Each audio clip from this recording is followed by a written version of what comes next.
ఎలుకలు ఏం చేస్తాయి? ధాన్యం తింటాయి. వరి ధాన్యం గోడౌన్లలో ఎలుకలు, పందికొక్కులు ఉండడం కామనే కదా! అవి ధాన్యం తినడం కూడా కామనే కదా! అయితే ఎంత ధాన్యం తింటాయి అన్నదే బిగ్ క్వెషన్. బీజేపీ పాలిత రాష్ట్రం ఛత్తీస్‌గఢ్ ఉంది కదా! అక్కడ ప్రభుత్వం రైతుల నుంచి 26,000 క్వింటాల ధాన్యం కొనుగోలు చేసింది. అంటే దాదాపు 7,00,00,000 విలువైన ధాన్యం అన్నమాట. ఆ ధాన్యం మొత్తాన్ని గోడౌన్‌లకు తరలించింది. కాకపోతే కొన్ని రోజులకు ఆ మొత్తం ధాన్యం మాయమైపోయింది. అంత పెద్ద మొత్తంలో ధాన్యం మాయమైపోవడం అంటే చిన్న విషయం కాదు కదా! ఉన్నతాధికారులొచ్చారు. అక్కడి అధికారులను అడిగారు. అసలు ఆ ధాన్యం ఏమైందని ప్రశ్నించారు.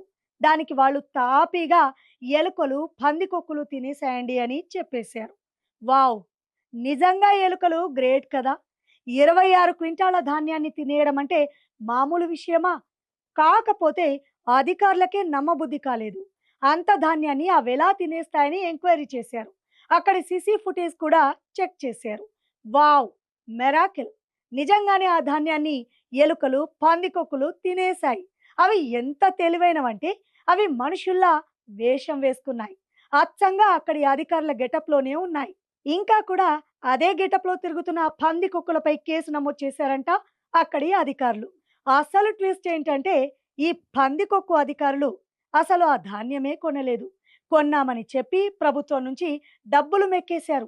నకిలీ ఇన్వాయిస్‌లు క్రియేట్ చేసి మేనేజ్ చేద్దామనుకున్నారు. కానీ ఉన్నతాధికారులు సీసీ ఫుటేజ్ చెక్ చేయడంతో మొత్తం బండారం బయటపడింది. ఇప్పుడు ఆ పందికొక్కులను అదేనండి అధికారులకు జైల్లో కూడా ఇదే ధాన్యం ఫుడ్‌గా పెడతారో ఏమో మరి!